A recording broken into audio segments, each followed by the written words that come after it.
and this is another episode of the moGcast. We're going to be talking about, with Mr. Reynolds, about athletics and how to be competitive, but not letting that get in the way of living Christ-like. So please right now subscribe, give this a like, and this video with all the others will be linked in the description on podcast platforms. So to start, we're going to start with Mr. Reynolds' coaching philosophy of how he envisions coaching. Yeah. So, basically the way I look at coaching is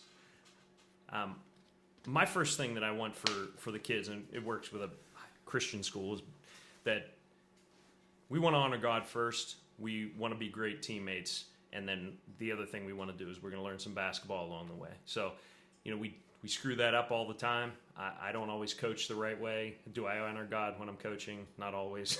I hope I'm in the trajectory of doing that, but that's ideally what I'd like to do. We've had some games where kids have been getting fired up in the first quarter because something didn't go our way. We're playing at some school where we always get calls always go against us, and that's my philosophy. So if we can honor God first off, just take care of that. Teammates are going to want to play with us, and then throw some basketball in there, and we'll hopefully have a good year. So. Mm-hmm. And so that's a philosophy that's not a common one, but it's the best one that you should have. And so for me, I haven't always been coached under that philosophy or adhered to that philosophy myself. So athletics have been a large part of my life. Played basketball since third grade, baseball, football, things like that. And it was always win at all costs. And I mean, I played under Mr. Reynolds my junior and senior year of high school. But before that, and even during that, I mean, much didn't change in the way. I mean, as I grew in Christ, I knew from the start, like, the way I should play sports is different. But in terms of things in my life that have been hard to really change, it's been, like, not wanting, like, setting aside winning for bigger causes, within sports. Right. And it's easy to reflect on it after and be like, okay, but in the moment, whenever the game's going on, it's a whole different atmosphere because you have a whole different set of emotions when you're playing in the second quarter and you're running up and down the court, as opposed to whenever you're getting ready for bed, brushing your teeth, thinking about the game after and what you did and said on the court then. So this year was interesting, and last year, I mean, this year I really didn't get a chance to play, but I mean, in terms of what I did, I was at all the practices and saw everything, so I was still emotionally in it, even on the bench. You were invested. You were. But with that being said, when you look at the world's agenda for sports, like, sports are a big thing. NBA, NFL, MLB, NHL, whenever the sports are, they're big things. And most of the times when you see them on social media, on ESPN, you see players pounding their chests. You see news lines of this player's getting fined because they did something that was un-Christ-like, or they said something that was un-Christ-like. That's why they're being fined. And it's all fun to play these games, but whenever you allow the flesh to get in the way, you see disruption easily. So the verse that I was looking at was Hebrews 12:14 that says, "Strive for peace with everyone, without the holiness without which no one will see the Lord." So we're called to live holy lives, not just on the basketball court, but also in the workplace, everywhere. But it's true, like, am I still striving for holiness at basketball practice? Or does that get put on the back burner for the time being? And for me personally, reflecting on that, it's not intended to be that way, but it very easily becomes that way once you get on that court, do a couple of reps, and you get into it. And so, but that's the big verse, is we need to be striving for holiness, set apart for the Lord. And it doesn't always look perfect, but you can grow in it whenever you really allow the Holy Spirit to fill you and work through you. And just, I've seen myself grow in it, even though some people probably would not see it as much. But if you would look at my younger years as opposed to now and how serious I still do take the game, definitely the way I approach it is a lot different. Yeah, I mean, I think in a Christian school league, you've got some especially, I mean, Christian School League, I'm always thinking about the reputation that we have as Christian schools as we go and we play these games.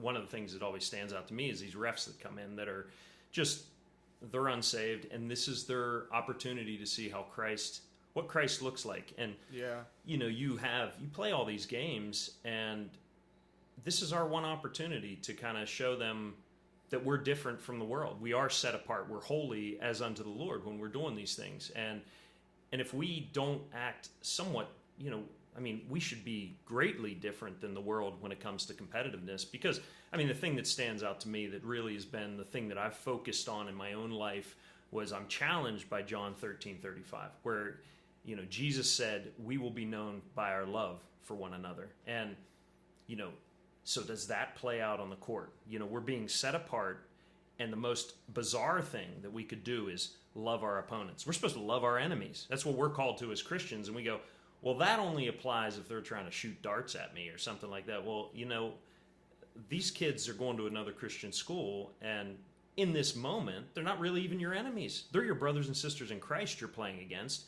And so what would be my love towards them? Well, I want to see them play well. I want to see them do their best. Do I want to beat a team that, that kid's twisted his ankle, oh great, we might win? Or do I want to say, do we want to play and they can't compete against us and we're just going to blow them out of the water? It might feel good that we won, but like you go away from those games and you go, we got to go out there and play, but did we really beat them? Now in games where it's like it's back and forth and it's competitive and you end up pulling it out, or even you're playing your best and you play those games and you honor the Lord through that by just doing your best. God's called us to work as unto him.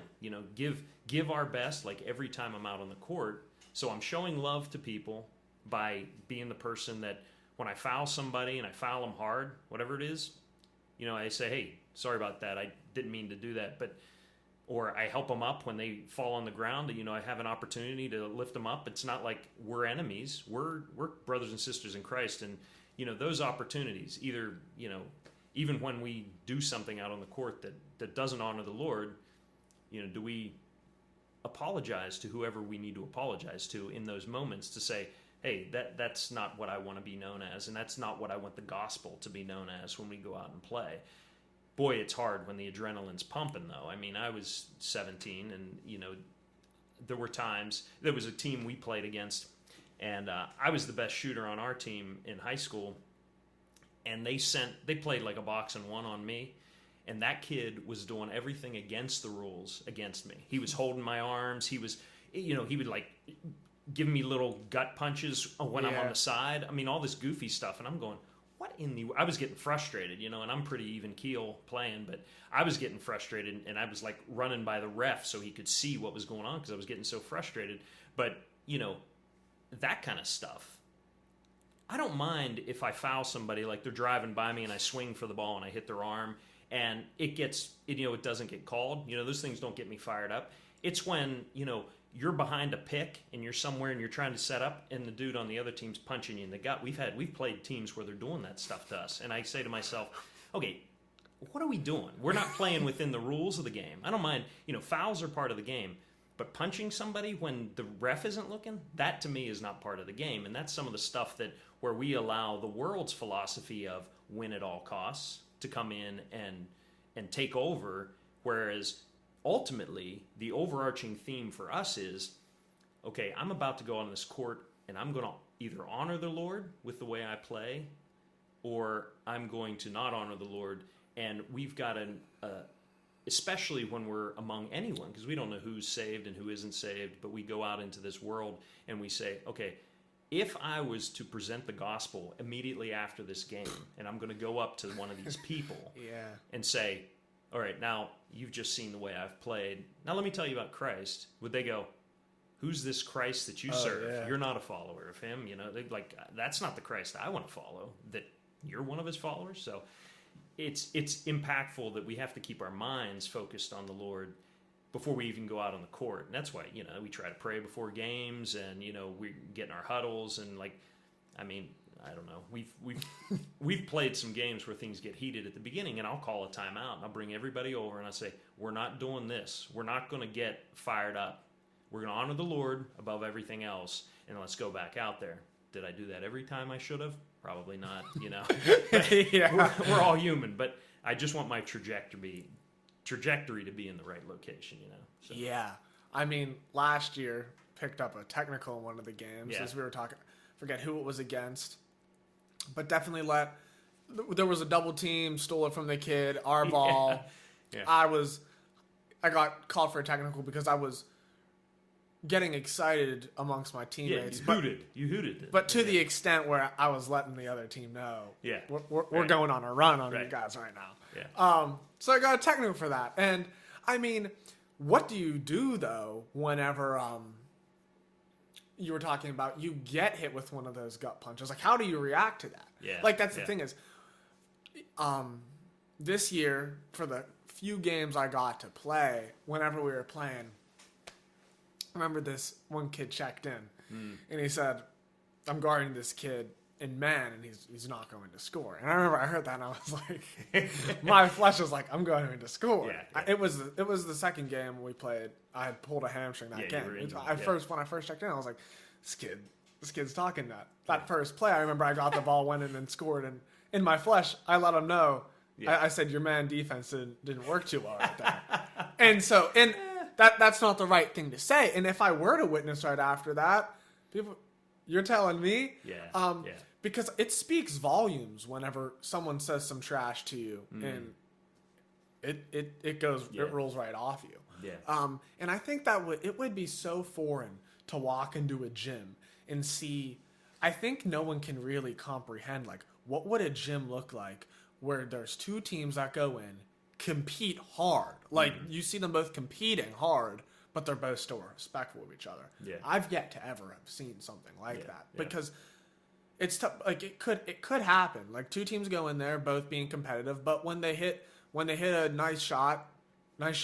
Yeah. Whenever there's a foul call and you might have hit them a little extra hard, you just help them up, and there's no, hey man, I'm gonna XYZ after the game. Next time, that's coming even harder.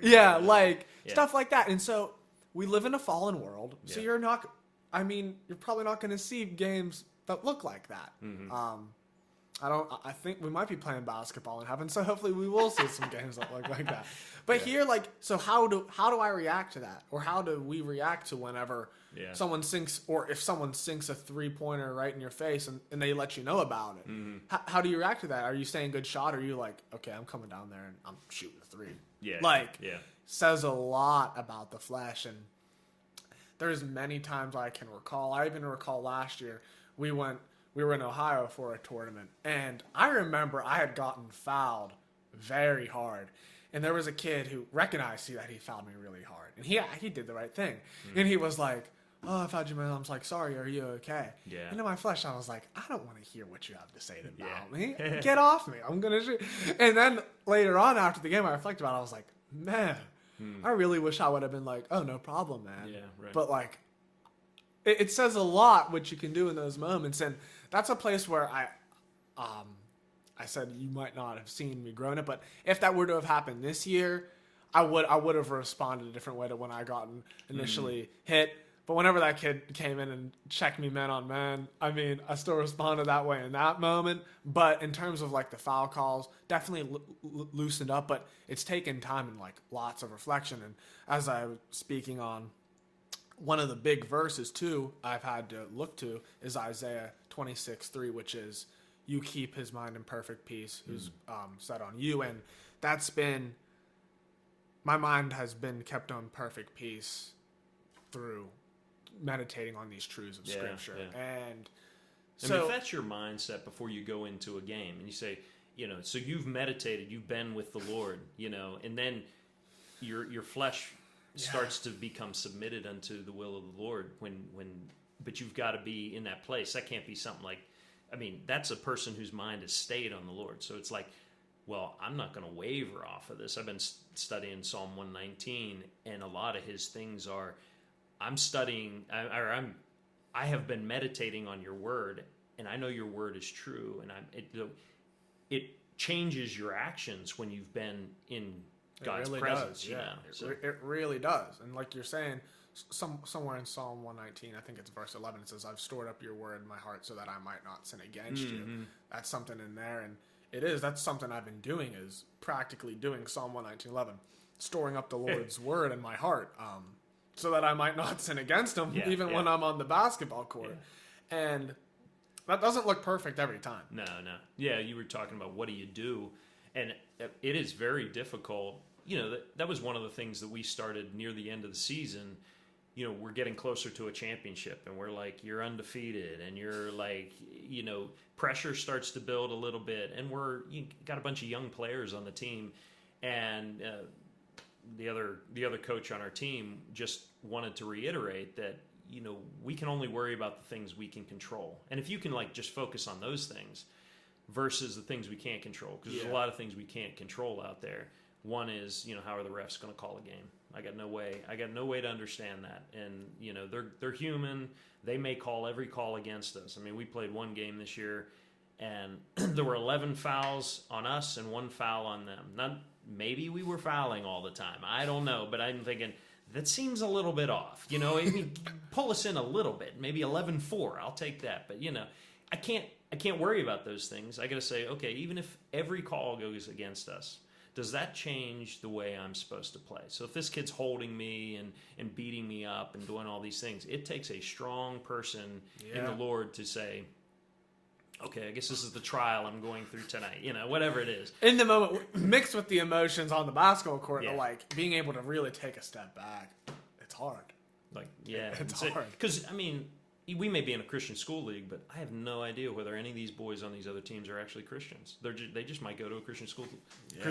That's true. And how is their coach coaching them? I would hope that in our league, I mean, it frustrates me sometimes, and not that I'm some great coach or anything, but my mindset is that, let's uplift the league. Let's uplift every one of these kids. We saw a coach get ejected this year. Yeah, right. I mean, it's like, okay, what are you teaching your kids? I mean, your kids take on your persona a lot of times, and a lot of these teams are like, they're crazy. And I'm like, what is happening? And I see your coach is a little crazy, and the kids are crazy. I'm like, it's an atmosphere that's being created, and we're Christian schools. And I'm saying, well, that's just like the church in America. People call themselves Christian, and they don't abide in Christ at all. And so. And that's, I'm calling myself out on that stuff. It's something you can't be fed one time a week and then expect that you're going to live a Christ-like life if you're not dwelling in the Spirit throughout the week. So it's a tough thing. Sports is tough. It's really tough. It's a beautiful thing. I mean, competition. It causes you to want to strive to be better, and not that there should be competition in the church, but when you are around a believer that takes his walk seriously, it gives you something. I mean, it gives you something to look at and go, oh, I've been just coasting in my walk, and this other person, oh, wow, they're having devotional time in the morning and in the evening. Wow, I thought do 5 minutes in the morning and I'm good to go. It gives you, it's not necessarily competition, but you're like, oh, that looks more like dwelling with the Lord than what I've been doing, So I think sports and competition is fantastic. It's great for our spirits. It's great for all that stuff. It's great for the camaraderie, teammates, brothers. I mean, every one of the boys that I've coached, they become like part of my family. I care about them. I want them to succeed in life, and I want them to do well. And if they do well on the basketball court, that's great for us as a team, but in life, it's more than that. It's more than that. It's more, I want to see them be good, godly men as they come out. Now, I only have them for a season or two, I mean, short amounts of time, but what am I speaking into their life? Is it, maybe I'm the only godly influence they have, and so I can't be a lunatic. I've got to be somebody that honors the Lord, and I take it seriously. I don't know. It's something that, competition can get ugly, or it can be Christ exalting, Yeah, and in 1 Timothy 4:7, it says to train yourself for godliness. And that word in the Greek means the exact type of training that you see people doing in the gym. Yeah. Sweat, exhausting your body. And that's how it is supposed to also look like. It's good to surround yourself, moving to more of like a practical Christian example of it, like to surround yourself with those people, not in a legalistic way of like, if you're not doing this, that, training this way. Yeah. But it's a similar aspect when, say, you're around someone, you see them getting up in the morning, getting some shots up, and you see it paying off on the court. It's the same thing of whenever you see, like, if you know that someone is maybe doing this in their devotional life and you know that you're not that person is a more saved person, but that you see more fruit in their life, and you're like, okay, I want to train, exercise my faith in that same way.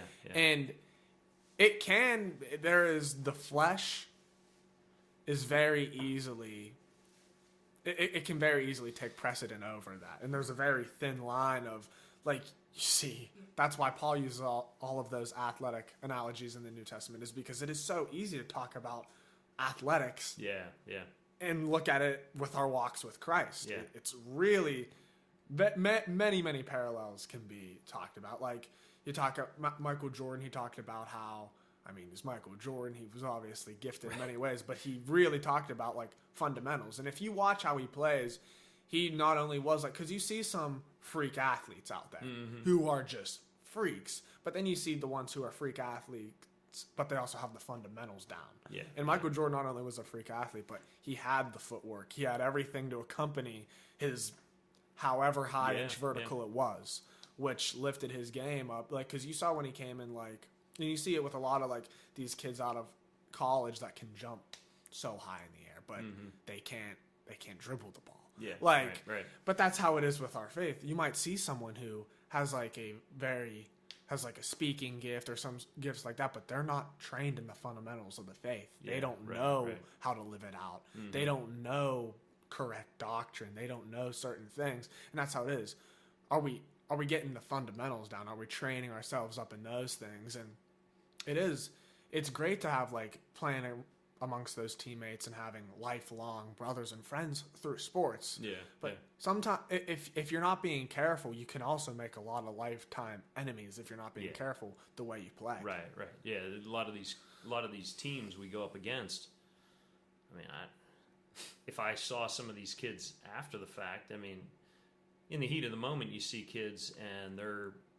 I get it. You know, we beat them. It was a tough loss, whatever, for the teams. They wouldn't shake our hands, that sort of thing. I mean, it was a COVID year, but you know, whatever. But but I know that some of those kids, I would go up to them today and say, "Hey, how you doing?" And they would probably not even speak to me. And it's like, okay, what has happened? What has happened between during those 32 minutes? 32 minutes of basketball, and we've suddenly now you're a lifelong enemy versus. Hey, you're a brother in Christ. It was a heated game. You know, we had a tough time. Whatever, you beat us, and so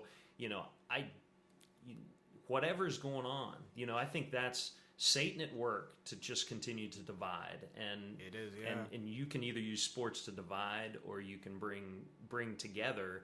And what I would like, I mean, you almost need reform in the Christian school league to say, hey, we're not doing this. Everybody's got to be on the same page. We are about Christ first and Him being glorified.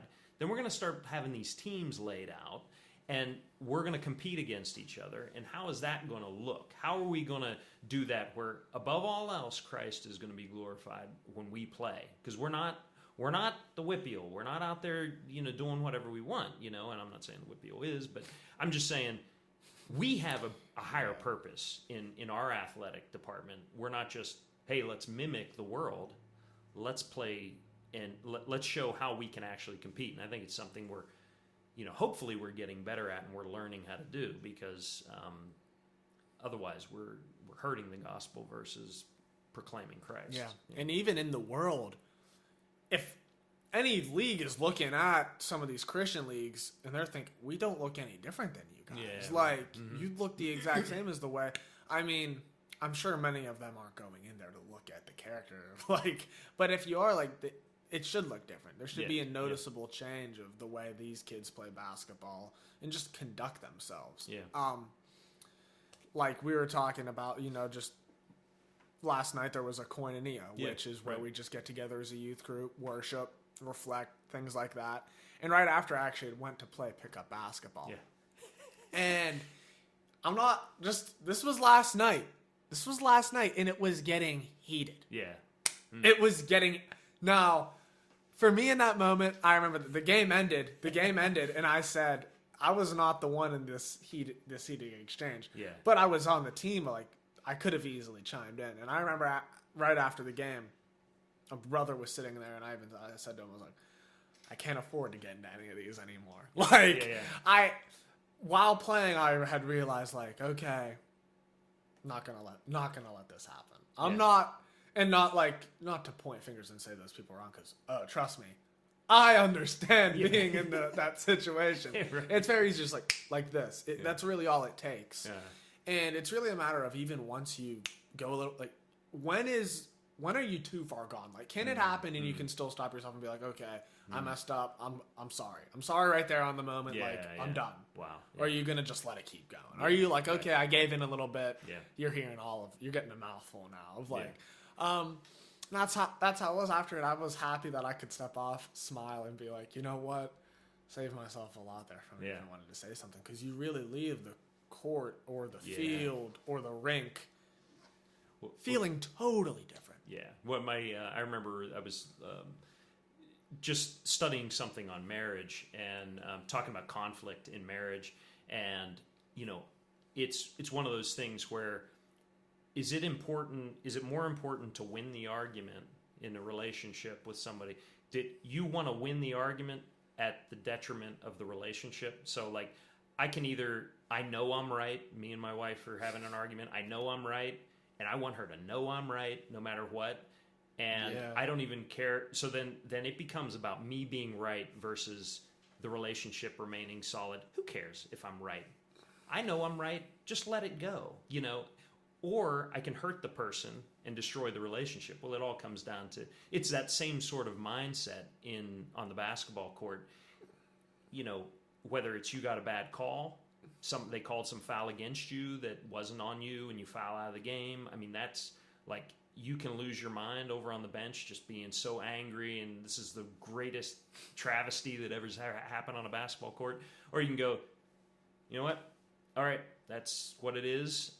Yeah, I hate it. It stinks, and I'm going to sit over here, but my world's not going to be crumbling because I picked up 5 fouls. Let's move on to the next one. I'll try to I was fouling other times during the game, and this was probably like my 7th foul, but, he just happened to catch me on the 5th one. So, I mean, is it more important in all those things? So we play pickup games, and those things tend to get more heated than when there's a ref around. Yeah. So they'll get real ugly. And so in those moments, and I've seen pastors playing basketball that like want to destroy people, and I'm going, what is happening right now?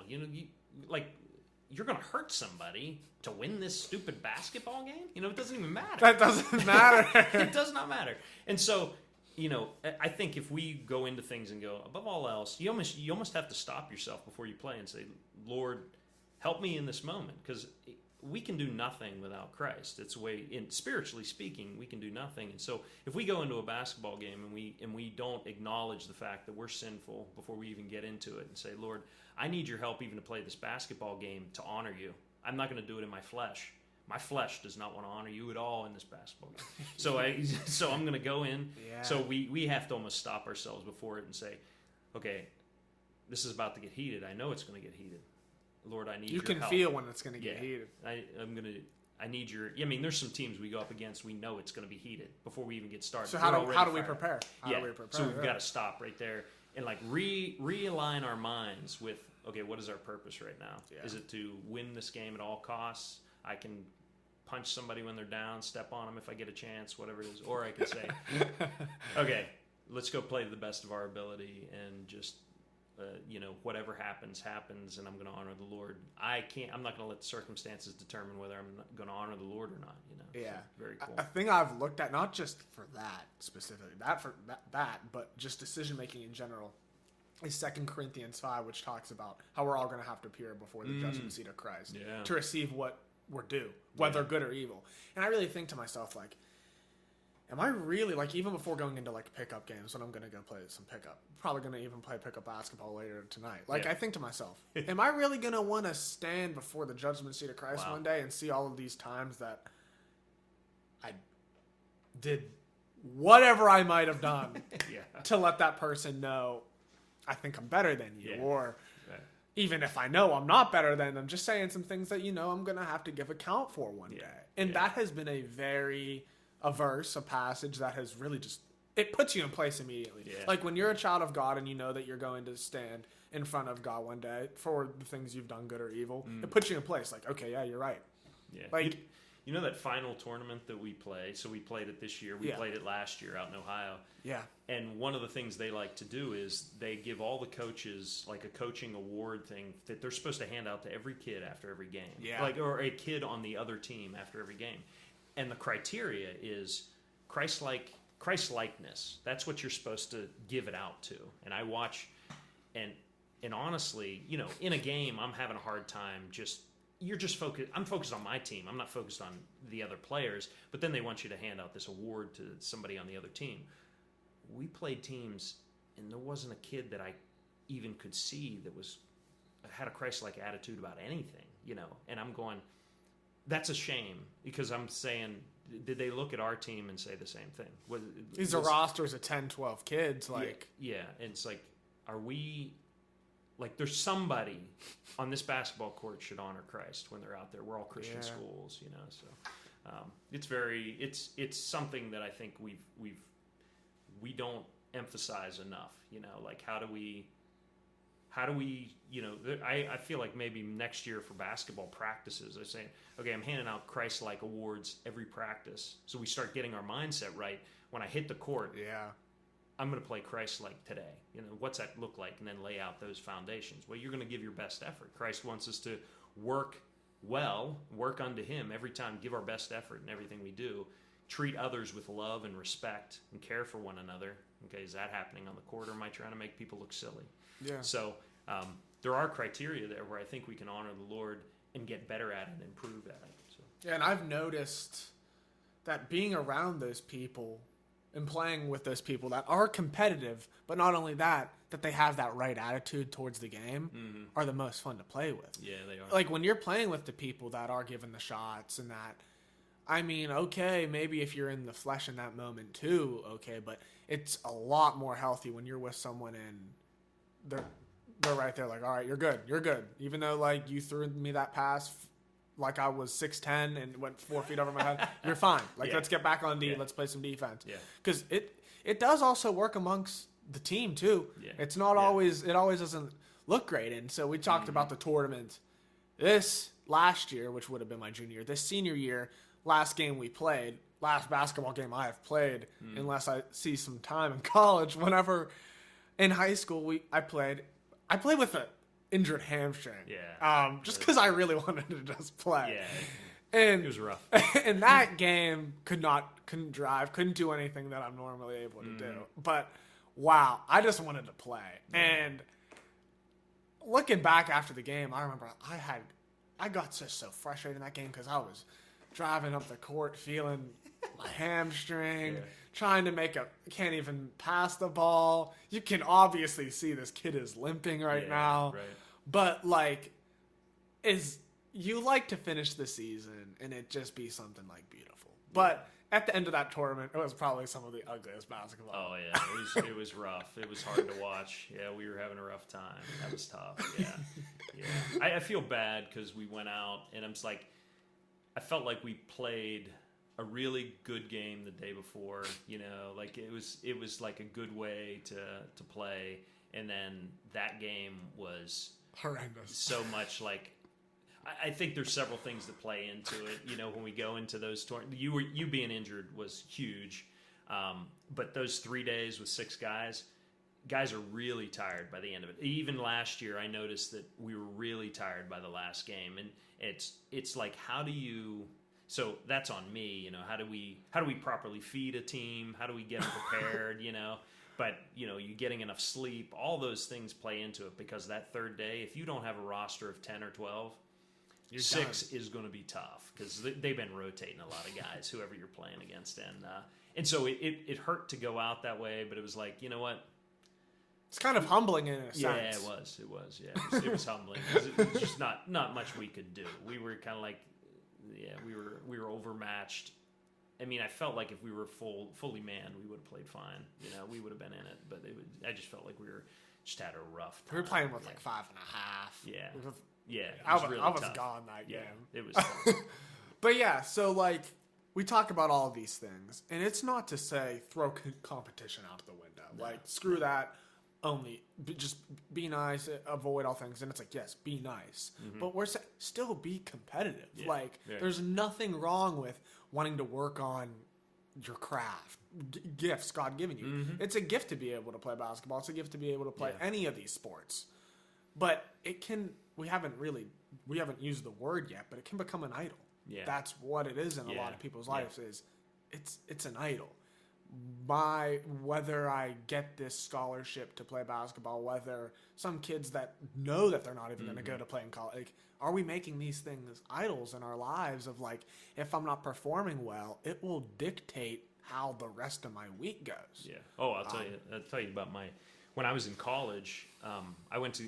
I always loved basketball. I grew up here in Pittsburgh. College basketball. We didn't have a pro team.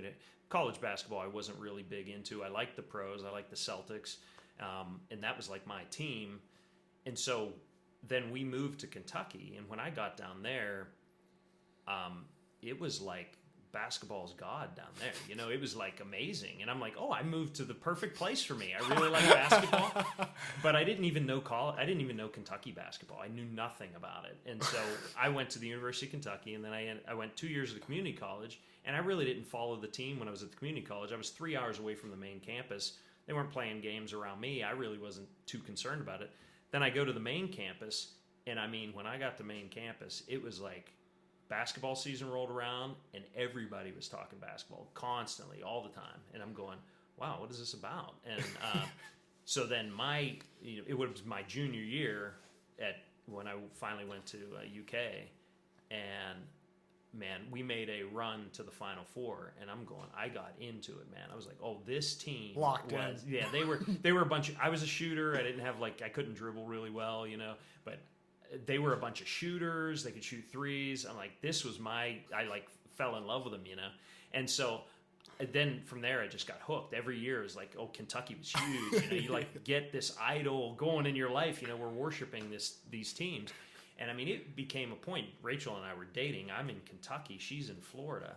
And if Kentucky lost, she couldn't talk to me for 2 days. Like if she called in the middle of the game, I was real short with her, hang up the phone, I mean, this sounds insane. It was insane. It was insane.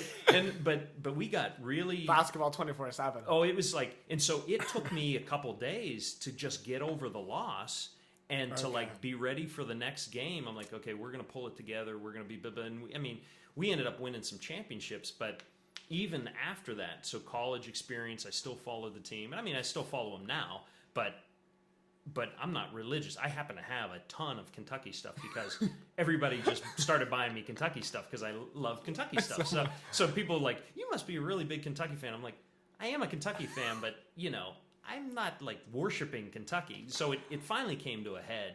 I started noticing God was working on my heart about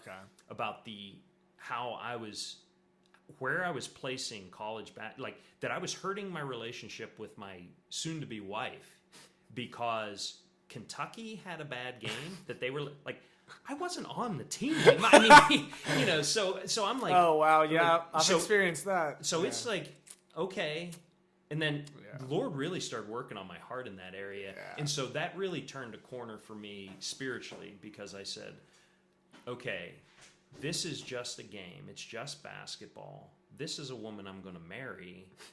Like that relationship's got to be greater, and then the relationship with God's got to be above that. And so, so then I really started pulling the reins back on Kentucky basketball. I still love them, I still follow them, but it's like if they lose, I walk away from the couch going, man, that stunk. But oh well, move on with life. Not I'm wrecked for 2 days. People when you talk about idol worship, that for me was huge idol in my life. And, God can bring you out of that if that's your life. And you can see, when you devote yourself to something other than the Lord, it'll take over. Your flesh will take over. Yeah, it's really ugly. So. Yeah, I think about talking about the sports and like your team losing.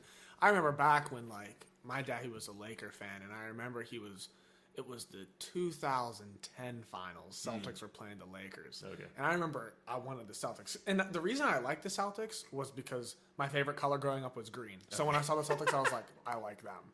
And they were playing in the finals, and Kobe Bryant, or it was Ron Artest. He sank this 3-pointer, and it was, the finals were over. Like and I bawled my eyes out as like a young kid. Yeah. And like I vividly remember being on the couch, and I just think like, what if that was my attitude towards like things with Christ? Like the amount of emotional attachment I had that Ron Artest impacted me by hitting that 3 was big. Yeah. Like, how do I feel when I see like people that are hurting spiritually? Am I just like, okay, yeah, or is it like, is it leaving a dent somewhere? Like, all right, I'm spiritually aware. I'm looking up a verse, so just give me a second. Yeah, but Celtics, big time. And if I'm gonna be totally honest, like it would have been this year, yeah, because COVID like crammed the seasons back to back really quick. They played Miami Heat. I had like some people over here, like you could visibly see Heat beat the Celtics, and I'm just like, come on, man. Like they're expected to go farther than that, and like, it's a big thing. Like Steelers, like you've seen it. Like people will argue like and make an idol like, if he's not fired, it's like they don't know you. The coach of the Steelers doesn't even know who you are. Yeah. And idols is big. It's turning into an idol's a big thing. Yeah, well, you were just talking about weeping, crying over this, and I was reading in Psalm 119, 136. He's talking about how he's following God's law, and then he makes this statement: "Rivers of water run down from my eyes because men do not keep your law." And he was so impacted by the tragedy of the fact that people aren't turning to God, and I'm like, he's weeping about it because men don't follow the Lord. And it made me think about Christ riding into Jerusalem and weeping over Jerusalem, saying, because he knew they were rejecting the Messiah. And right placed weeping over the right things is what we need in our life. Right placed weeping. Yeah. So it's really, I see that. I mean, they pan around at the national championship games and show the little kids. They're sitting there crying when their team loses, and I'm like, they're invested in this. They are really invested, and that's a great point about if we were that concerned about the things of God, we should be weeping for what's happening in our culture right now. Yeah. Yeah. It's not saying walk around, wake up, and walk in your workplace sobbing. Bawling, right? Yeah, but like, show some concern for these things. We should have some parts in our heart that are sensitive towards, like when we're seeing a brother or sister, like you get what I'm saying. Yeah, and right, exactly. Sometimes you see those things towards some things. It shouldn't look that way towards it. And once again, it's not that it's wrong to have emotion towards sports. No. But sometimes they do take a higher role in areas of our life where they should. So that will wrap up. We'll probably have more of these because you can go on and on about this stuff. Right. So this will wrap up our first segment of, we'll still figure out what exactly we're going to call this series. But thank you for watching. And once again, please subscribe, drop a like, and leave any comments for anything you thought or any other ideas you could suggest. And so, thank you for watching. Peace.